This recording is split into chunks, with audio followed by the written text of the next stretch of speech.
Hello students, कैसे हैं आप सब। उम्मीद करता हूं आप सभी लोग स्वस्थ होंगे, मस्त होंगे और अपनी पढ़ाई भी एकदम ज़बरदस्त तरीके से कर रहे होंगे। जैसा कि आप जानते हैं आपकी बोर्ड परीक्षा लगातार आपके करीब आती जा रही है। ऐसे में काफ़ी स्टूडेंट्स जो है डरे हुए हैं, लेकिन डरने वाली कोई बात नहीं है। आज की इस वीडियो में हम क्या पढ़ने वाले हैं आप देखिए। जितने टॉपिक मैं करा रहा हूँ उतने टॉपिक कवर कीजिए, डेफिनेटली आप पास तो क्या अच्छे नंबर लेकर के आएंगे।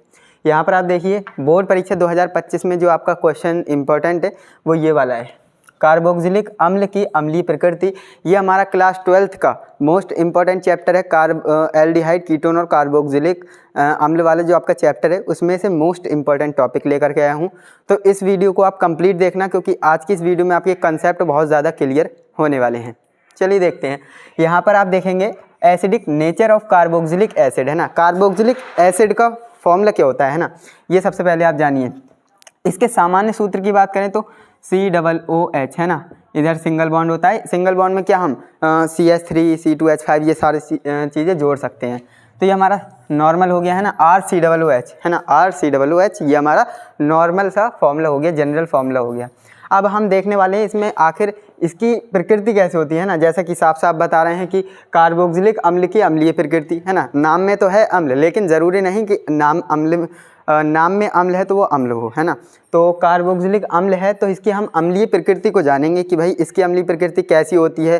जो आपका एल्कोहल होते हैं उससे ज़्यादा अम्ल होते हैं या फिर उससे कम अम्ल होते हैं, ये सारी चीज़ें हम जानने वाले हैं। ये मैंने जनरल फॉर्मूला बता दिया और आज की इस वीडियो में मोटा मोटा हम क्या पढ़ने वाले हैं वो भी मैंने आपको अच्छे से बता दिया। अब देखिए इसमें काफ़ी सारी थ्योरी मैंने लिख रखी है, लेकिन थ्योरी को मैं आपको समझाऊंगा विद यहाँ पर आपको लिख करके भी बताने वाला हूँ। यहाँ पर आप देखेंगे सबसे पहला हमारा लिखा हुआ है कि कार्बोक्सिलिक समूह में है ना, कार्बोक्सिलिक समूह में एक H पॉजिटिव है ना, एक H पॉजिटिव आयन निकालने पर कार्बोक्सिलेट आयन बनता है। ये बात आप ध्यान रखेंगे।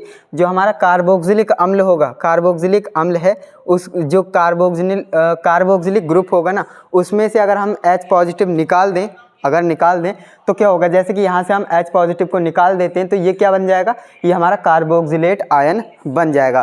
कैसे होगा वो सारी चीज़ें आपको बताएंगे, बस पेशेंस बनाए रखिए, वीडियो को कंप्लीट देखिए।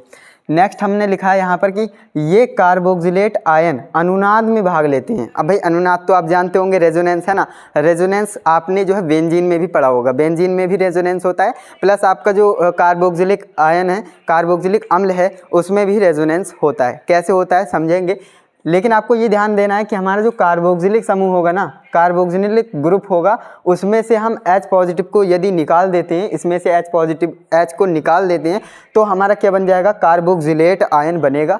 ये बात आप ध्यान देंगे। और ये जो है कार्बोक्सिलेट आयन, जो कार्बोक्सिलेट आयन बना वो कार्बोक्सिलेट आयन किस में भाग लेगा, अनुनाद में भाग लेगा। रेजोनेंस है ना, इसे इंग्लिश में रेजोनेंस कहते हैं, इसमें भाग लेगा, ठीक। जिसके कारण H पॉजिटिव का निकलना जो है आसान हो जाएगा। भाई H पॉजिटिव का निकलना बिल्कुल आसान हो जाएगा अगर कार्बोक्सिलेट आयन रेजोनेंस में भाग लेगा, तब जो हमारा H है उसका निकलना बहुत ही आसान हो जाएगा, है ना। तो ये बात आपको समझ में आई होगी। तो होता क्या है, इसी कारण जो कार्बोक्सिलिक अम्ल होते हैं ना वो अल्कोहल से अच्छे अम्ल होते हैं। यानी कि अल्कोहल भी कुछ नहीं है उनके सामने, है ना। जो हमारे कार्बोक्सिलिक अम्ल है ना वो ज़्यादा अम्लीय होते हैं, किसके कंपैरिजन में, अल्कोहल के कंपैरिजन में ज़्यादा अम्लीय होते हैं। ओके, तो ये बात आपको क्लियर होंगी। अब यहाँ पर आप देखेंगे कार्बोक्सिलिक अम्ल की जो अनुनाद है ना, रेजोनेंस है, वो निम्नलिखित है। अब यहाँ पर हम समझेंगे कि इसकी अनुनाद होती कैसे है ना, रेजोनेंस इसकी होगी कैसे। तो मैंने आपको जनरल फॉर्मूला तो बता दिया। अगर मैं इसे स्ट्रक्चर में लिखूँ, है ना, अगर मैं इसको स्ट्रक्चर में लिखूँ तो कैसे लिखेंगे, काफ़ी स्टूडेंट्स इसे नहीं भी लिख पाएंगे। देखिए कैसे स्ट्रक्चर में इसे लिखते हैं, है ना। ये आपका क्या है, ध्यान देंगे, ये आपका होता है COOH है ना, COOH। इस तरह से जो है इसका स्ट्रक्चर बनती है। ये आपको क्लियर है। यहाँ पर हम क्या जोड़ सकते हैं, R जोड़ सकते हैं, है ना, H भी जोड़ सकते हैं, HCOOH, CH3COOH है ना। तो यहाँ पर हम R जोड़ सकते हैं नॉर्मली। ओके, ये बात आपको क्लियर है, बिल्कुल क्लियर होगी। ये हमारा क्या है, कार्बोक्सिलिक अम्ल है।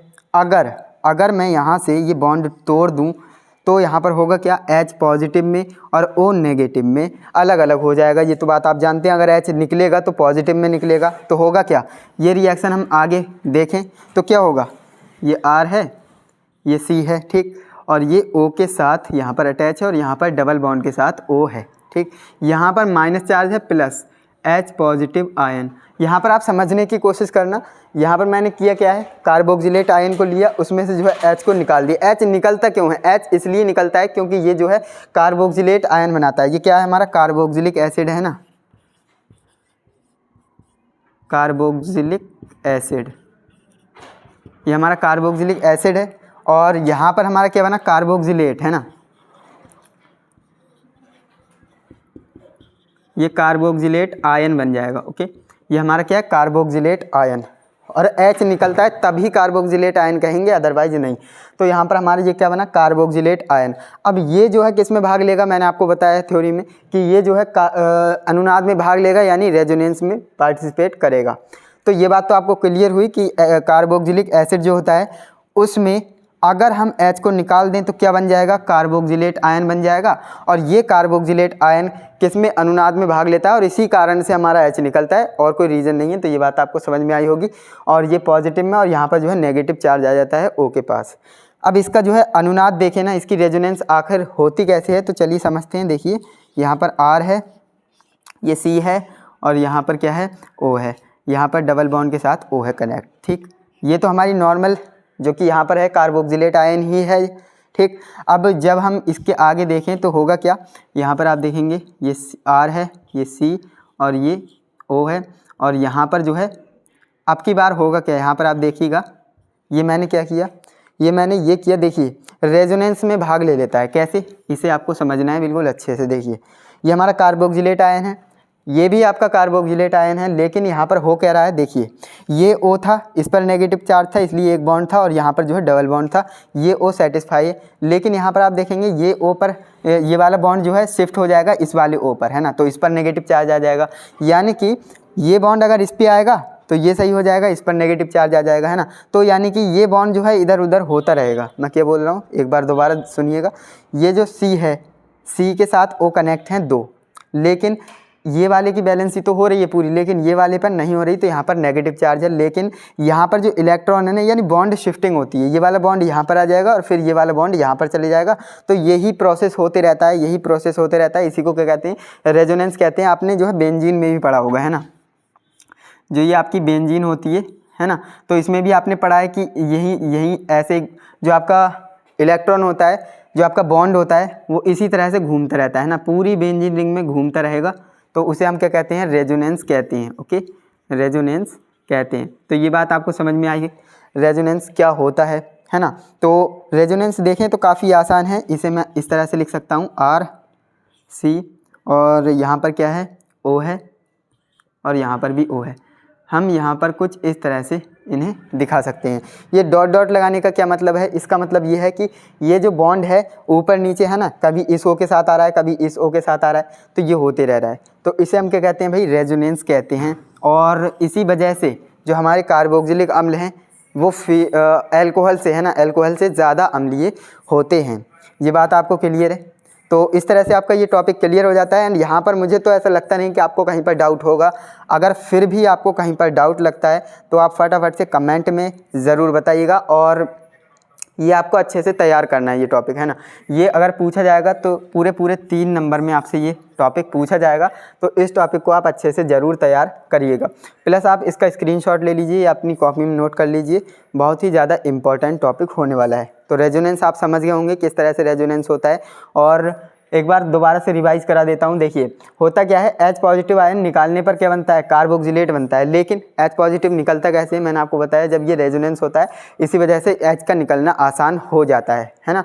तो इसलिए H पॉजिटिव निकल जाता है और इस वजह से जो है ये अम्ल होते हैं और अल्कोहल से भी ज़्यादा अम्लीय होते हैं। ओके, ये इसका नेचर है और आई होप आप अच्छे से समझ गए होंगे।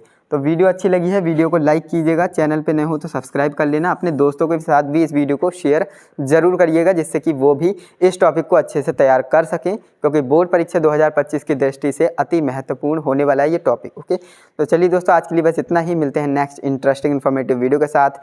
तब तक के लिए जय हिंद, वंदे मातरम। और हाँ, इसका स्क्रीनशॉट ज़रूर कर लेना।